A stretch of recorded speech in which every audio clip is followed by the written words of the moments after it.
On se retrouve comme d'hab dans ma caisse pour changer.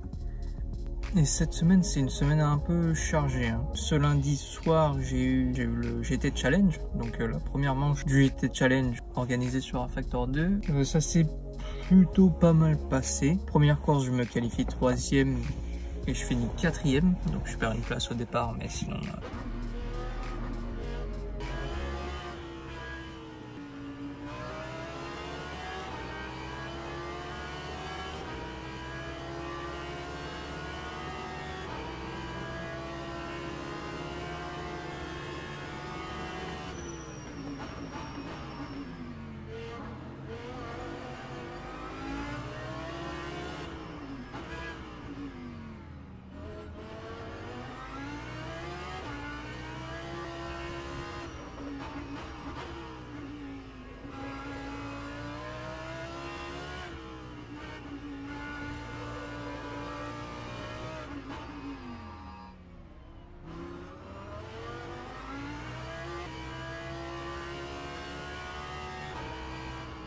Bien ouais. Et après je suis resté derrière tout le monde parce que à Long Beach c'est compliqué de dépasser. Et la deuxième course normalement c'est le top 10 des qualifs inversé. Donc j'aurais dû partir le 8e, je suis parti 25e sur 26 à cause d'un bug tout simplement. Et je suis parti 25e, je suis arrivé 8e au bout de 45 minutes de course, donc c'est pas trop dégueulasse.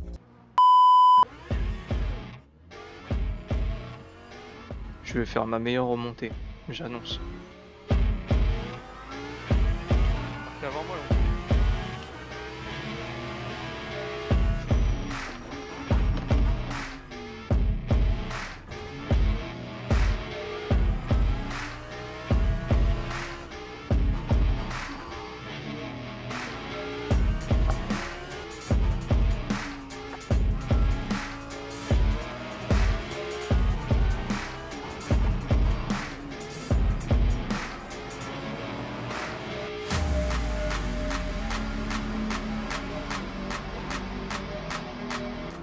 Quel boule.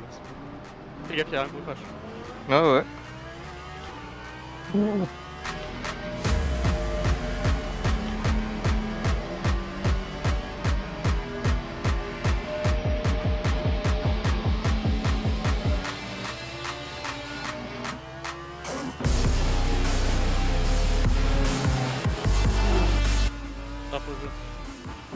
Oh wesh.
On est jeudi, donc ce soir j'ai la Porsche Cup aussi. Voilà, j'ai pas beaucoup d'entraînement malheureusement. Je me suis principalement entraîné sur le GT Challenge.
Axel Bailey auf der 3, Guillemot Maas auf der 4.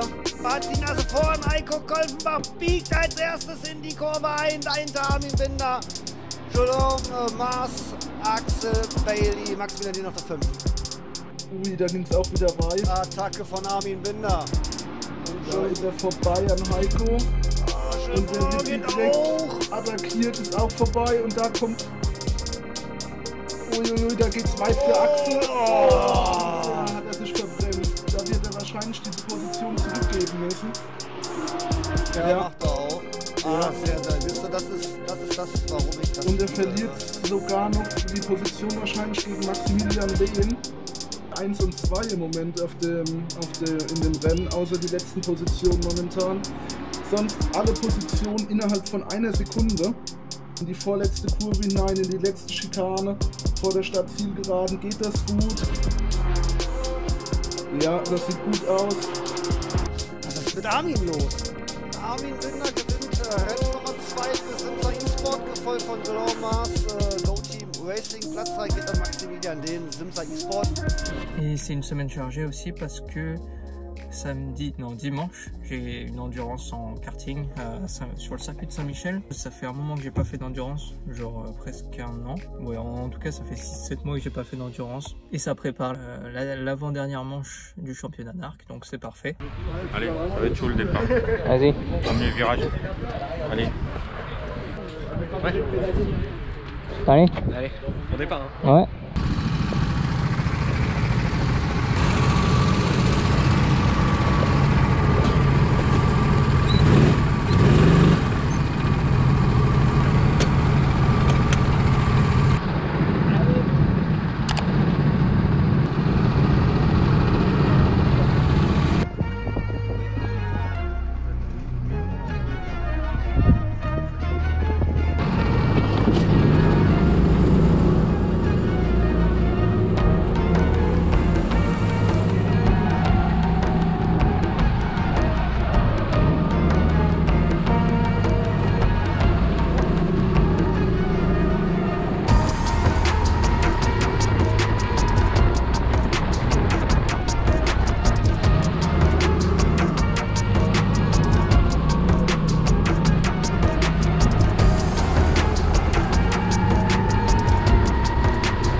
Un peu plus de l'arrière.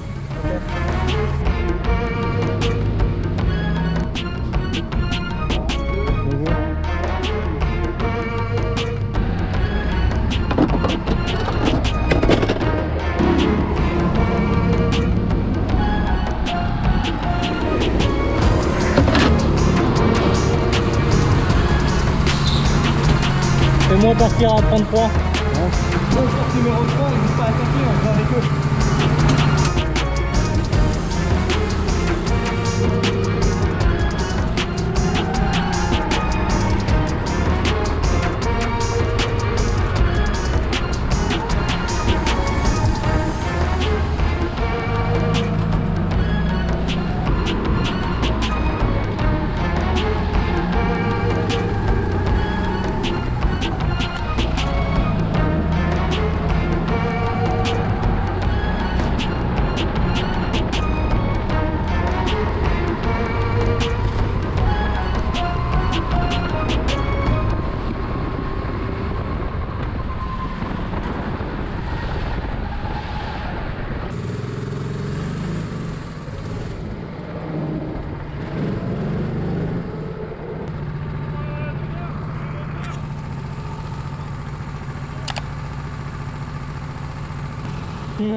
boy. Bien ouais. Yeah. Super. Nickel, merci. Ah mais là c'est calme. Bien joué. Bien joué. T'as claqué ton meilleur tour. Ouais, sur les derniers tours. J'étais énervé. Ping, ping, ping. Avec 5 secondes de retard sur le premier. Deuxième, c'est Tom.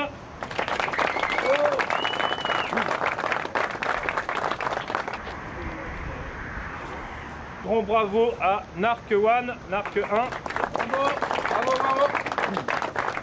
Bravo les gars. Bravo. Allez, Pour on les lève les petites bras un peu, photos. on fait un truc, voilà, on est content. J'en profite que j'ai tout l'équipement là pour avoir un meilleur son et pour faire un petit débrief de la course de karting aussi que j'ai faite au RKJ, surtout la course de karting parce qu'il y a un truc important qui s'est passé, enfin pas qui s'est passé mais qui était en place lors de cette course, c'est que la course était retransmise en live. Et ça, j'aimerais revenir dessus parce que déjà, c'est la première fois que je vois ça. Pour une course de karting, je croyais que j'avais oublié d'appuyer sur le bouton enregistrement. Deuxièmement, si ça arrive dans le milieu du karting pour des courses, on va dire lambda, hein, pas spéciale, c'est pas une 24 heures, c'est pas une grosse piste de karting qui fait ça, c'est juste une piste locale qui essaye d'améliorer sa communication en soi. Et ça, c'est très bien. Pourquoi c'est très bien? Parce que ça illustre un point qui est de plus en plus à la mode, j'ai envie de dire, dans le sport auto, c'est que les entreprises, les pistes de karting par exemple, les business payent pour les followers. Qu'est-ce que je veux dire par là? C'est que forcément, faire un live comme ça apporte une couverture médiatique un peu plus importante qu'un post Facebook, un post Instagram, des stories Insta. Un live YouTube, c'est une valeur ajoutée unique. Pourquoi? Parce que la course retransmise en direct, il y a vraiment personne qui le fait pour l'instant. Et même si, en l'occurrence, là, c'était pas au point, mais là où je veux en venir, c'est que retransmettre une course de karting en direct, c'est une expérience unique. Ça apporte de la couverture. Pourquoi? Parce que les gens qui font la course, ils vont vouloir partager ça avec leurs potes, leurs amis, leur famille, pour leur dire, regarde, je roule, je fais cette course, je suis le carte numéro tant, je roule à telle heure. Ça va apporter du monde déjà juste, premièrement, sur le live. Ça va apporter du monde qui va reconnaître la piste du RKJ de Saint-Michel-Chef-Chef. Et ça va potentiellement apporter de nouveaux clients. Ça va apporter aussi un caractère un peu spécial parce que tu sais que maintenant, les courses, elles sont retransmises en direct sur cette piste. Donc, il y a plus, il y a ce désir de reconnaissance des pilotes qui est, on va dire, un peu plus satisfait. Et du coup, vu que plus de monde connaît, bah, ça va leur permettre à eux, au RKJ, de augmenter les prix. Pour résumer, la piste investit dans la communication sous une forme d'un live retransmis en direct pendant toute la course, avec des commentaires aussi, différentes caméras. Ça ramène du monde parce que c'est partagé par les pilotes. Partagé par les pilotes à leur famille, à leurs amis. Donc plus de monde va connaître ces courses, va reconnaître le RKJ et du coup, plus de monde vont vouloir participer et vu qu'il y a plus de demandes, il y aura forcément moins d'offres et du coup, ça va leur permettre de pouvoir augmenter les prix.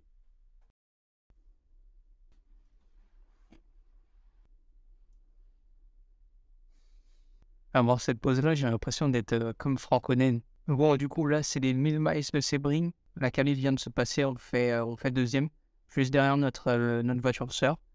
Donc ça annonce un beau début de course. On va voir ce qu'on peut faire. Nos concurrents au championnat, ils ont des pénalités. Donc voilà, c'est parti. 1,000 miles or 8 hours around this historical endurance racing circuit. Race clubs will get things underway from the start, and then will I sign through turn one. And DX Droids have got one.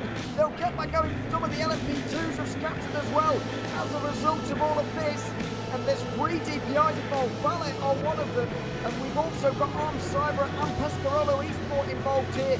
It turns out it's a difficult place to start at, and once again, turn one has claimed some victims. Depends how much damage they've got, they can continue on. We'll take another look as to what happened in the start. Race Clubs got away quite well, but it was the melee in behind. It was more just a domino effect. DX Droids went into the rear end of the car just in front, attacked themselves around, and then pretty much everyone was just sort of slowed down. And yeah, there's just so much to dissect that you can't really dissect it. We haven't spoken very much about LMP2 so far, but Go Team Racing have had pretty much the dream start here. They qualified 1 and 2, and they've kept that through at 6 laps now. They have indeed, and obviously they've got Visceral. You know, they're not too far away, but you know they're still holding firm and doing a really good job as it stands. Obviously, locking up the front row and in a chaotic start like that, to be able to keep it in the opener moments definitely is a good statement. Now, obviously, they've got the hard work of trying to pull away from the rest of the gap and making sure their stint is as easy as possible, because second place in LMP2 is very much contested here. Remy Delorme going to get dived by on the inside there by Darius Andre, and Visceral Esports now split up the Go Team 1 and 2. Mas has gotten into that car and he makes his way out now, and he makes his way in front as well, despite having a slightly longer time in pit lane actually. Continue on in front, and now we'll see it get very close for second place. This could be a problem for Go Team Racing. If they get stuck here for too long, Visceral will catch them. Oh my goodness, Simfring end up off the road. That was Terzi. On the circuit, which is probably the best way to be, through the right, and then obviously through the sweepers, then the left, and then through your way onto the almond straight. It's all about this setup right here. If you can get your foot to the floor and then have the run, you might see Guillaume Mas have the run through the almond straight and then towards Sunset Bend. Is he close enough? I don't quite think so. That Arm Cyber car definitely does look quite good in a straight line into Sunset on that occasion. It's going to take quite a significant setup for him to find a way through up into second. A little bit sluggish off of Sunset Bend there were Arm Cyber, and now Guillaume Mas might be able to make his way through. Around the outside of turn 1 is not something you see very often, especially not with more than 6 hours remaining, but he might just about do it. A wide swinging line through the first turn, and Guillaume Mas is up into second place. The Go Team Racing 1 and 2 is restored, and it was with a very impressive move indeed. Cosmo Picciuto in the Go Team car, which, as we said before, is currently leading this race from, well, its sister car in second place by good 31 seconds or so. Donc là, on est à peu près à la mi-course. On est deuxième derrière la voiture sœur, la Go Team 47. Ils sont 35 secondes devant nous, donc on va pas aller les gêner s'ils continuent sur leur lancée. Et si on continue sur la nôtre à la régulière, on va pas aller les chercher. Par contre, derrière nous, il y a la Simfrim qui a 8-10 secondes derrière nous, donc faut vraiment qu'on reste concentré, qu'on reste propre et qu'on garde un bon rythme pour pouvoir rester à bonne distance de 2. Et donc voilà, c'est bon pour nous, et il faut qu'on continue comme ça, qu'on reste propre, qu'on reste régulier, qu'on reste rapide, et ramener pourquoi pas le 1-2 pour l'équipe. Out of them as Go Team is going to cross the line and have a 1-2 for LMP2. It'll be a fantastic job for Go Team. They'll be celebrating, they'll be opening the champagne and or rose water this evening. As yes, Murray Smell leading home that 1-2 for Go Team Racing. Absolutely, as we look into the LMP2, Go Team with a 1-2 for Murray Smell and Amy Del North, Simfrim in third and fourth. Nicholas Lemon with a really good hold on Arm Sivra in 56th.